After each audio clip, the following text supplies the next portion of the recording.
Estão comigo aí? Segundo lugar, o que você mais precisa? Olhando para esse texto aqui de Mateus, eu diria de perdão. Versículo 2. Jesus disse ao paralítico: tenha bom ânimo, filho, tenha bom ânimo, filho, os seus pecados estão perdoados. Gente, pensa comigo, vamos meditar no texto. Chega ali um paralítico, lembra a situação toda que aconteceu para ele chegar até Jesus, correto? Os amigos levando, tendo que abrir telhado, descer com as cordas lá, aquele negócio todo. Chega lá o paralítico, sendo levado por pessoas. Aí o que Jesus disse para ele? Paralítico, ande. Foi? Depois de ver todo aquele esforço, toda aquela fé, inclusive Jesus fala antes no texto, né? Vendo a fé que eles tinham, Jesus então ia dizer para ele: ande, levante-se e ande. Foi isso a primeira coisa que Jesus disse? Não é interessante umas coisas na Bíblia que a gente lê assim, fala, mas espera aí, o que o Senhor Deus quer nos ensinar aqui? O Senhor quer nos ensinar que a gente mais precisa, além da cura, do renovo, de uma provisão financeira, de qualquer necessidade que a gente tenha, a gente precisa do perdão dEle. O que você mais precisa. Antes de ser curado, aquela pessoa precisava ser perdoada. Eu falei da comparação que a gente fez com a casa, a fé é a porta de entrada, correto? Se a gente continuar essa comparação, eu diria que o perdão é o alicerce da casa, é a fundação. Sem perdão de pecados, o que nós somos, gente? Meros religiosos, vazios e hipócritas, sim ou não? O que eu mais preciso? Do perdão de Deus.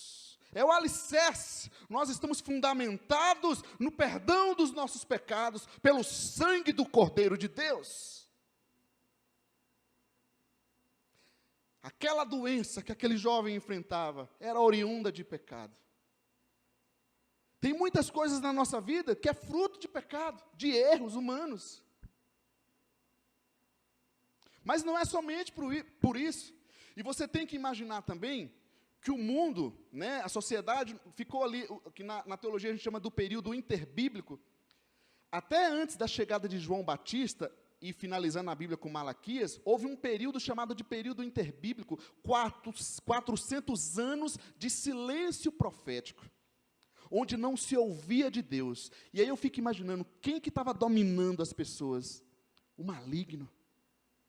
Aí Jesus chega encarnado, né, não reencarnado, encarnado em corpo humano. Onde Jesus chega, o Filho de Deus na terra, vem demônio gritando de todo lugar.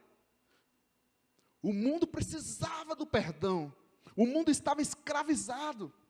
E isso aqui é necessário para a gente meditar, queridos. Eu sei que nós temos necessidades, problemas, coisas. Mas espera aí. E o perdão? Perdão de Deus sobre nossas vidas. A prática da confissão tem sido uma prática abandonada por nós.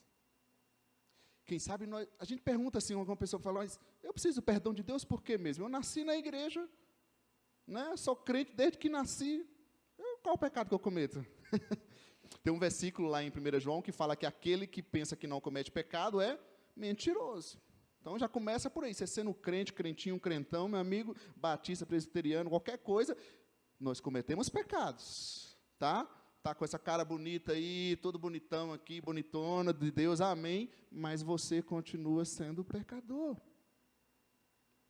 E às vezes a gente está falando de tanta coisa, eu estou com um problema na minha saúde, eu estou com um problema no meu trabalho, mas a gente está deixando de lado o alicerce, perdão dos nossos pecados, de analisar as nossas vidas, de rever as nossas vidas, de dizer, Senhor, tem misericórdia de mim. Se eu não lembro de nada, a gente podia ter pelo menos a humildade, como diz o Salmo, né, o Salmo 136, Senhor, sonda-me e vê se há algo errado em mim. Olha só, venha sondar, me mostrar, Senhor. Nós precisamos de perdão, do perdão de Deus.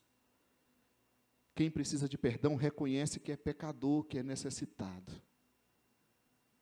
Amém, gente? Não tenha vergonha de pedir perdão, muito menos a Deus, nem ao próximo, muito menos a Deus. Perdão é coisa de gente corajosa.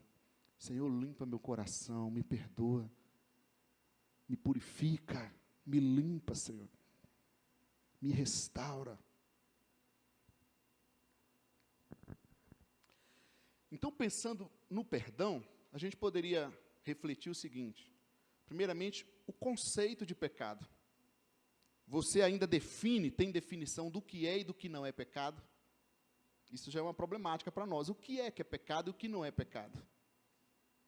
Ok? Só para a gente refletir. Eu tenho que pensar o que é pecado. Para eu pedir perdão, eu tenho que saber o que é pecado. Porque às vezes eu acho, não fiz nada de errado. Só dei um murro na cara do outro lá, porque ele me irritou, daí mesmo me dou outro, afinal. Né? Coisas assim e tal. Mas a questão é, quem que define isso? O que é pecado e o que não é pecado? A outra reflexão que eu acho que a gente tem que fazer é, você comete pecado ou eu cometo pecado? Como eu falei lá de 1 João, peraí, aquele que diz que não peca é mentiroso. Então, peraí. Então, tem uma possibilidade aqui muito aberta. Nós cometemos pecado. Na nossa oração, no nosso dia a dia, a gente tem buscado o perdão de Deus. Senhor, se há algo em mim, toca na minha vida, me purifica, me liberta, como alguém colocou aqui. Porque há perdão em Jesus, não há, gente? É só a gente querer o perdão dele, a gente precisa disso. E a outra reflexão que eu coloco é, eu confesso e deixo isso. Então, primeiramente, é o que é, a definição de pecado. A segunda é, eu cometo pecado, eu também estou vulnerável a isso. E a terceira é, eu estou confessando e procurando deixar isso.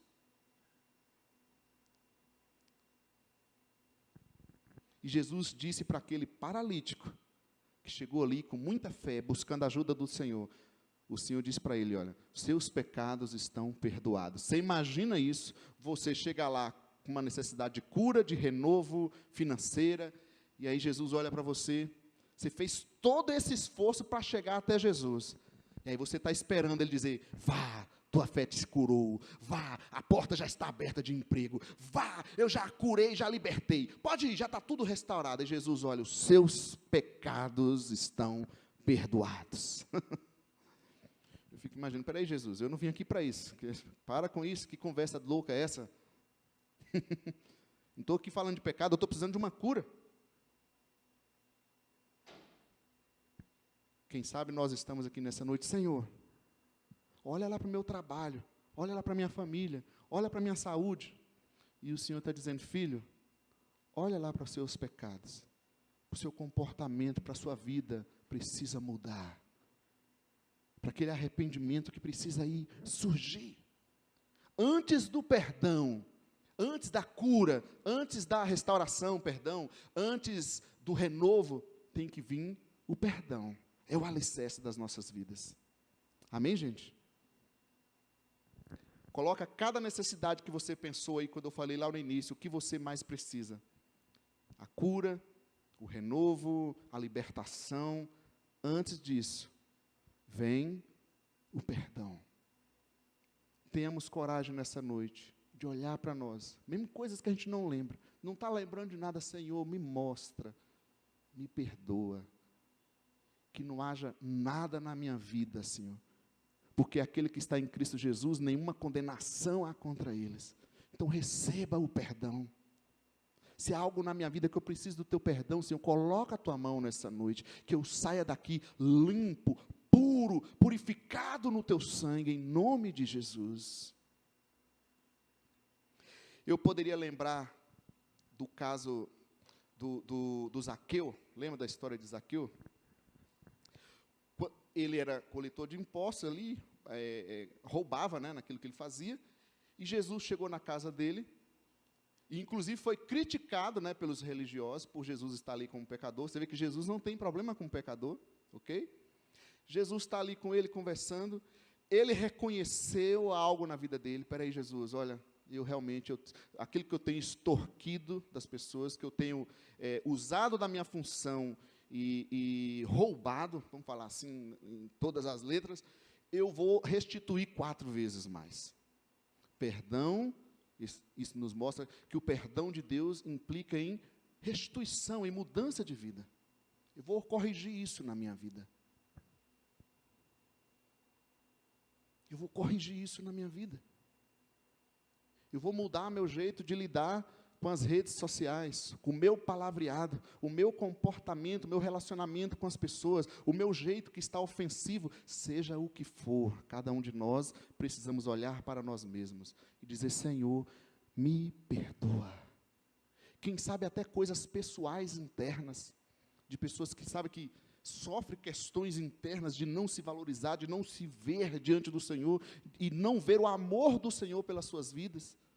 Quem sabe, Senhor, me perdoa, porque eu não tenho visto o teu grande amor para conosco, o sustento, a graça do Senhor com as nossas vidas a cada dia, o alimento do Senhor a cada dia. A gente, diante de um mundo que a gente vive, com tanta crise, com tantas coisas, a gente não tem nem a gratidão diante de tudo que a gente está vivendo, gente. Senhor, nos perdoa pela ingratidão. Concorda, gente? Possamos nessa noite dizer: Senhor, eu preciso do teu perdão. Eu preciso do teu perdão, Senhor. E eu tenho certeza que o Espírito Santo de Deus vai mostrar coisas nas nossas vidas. E lembre que o Senhor não vem para nos acusar, o Senhor vem para nos perdoar. Ok? Amém?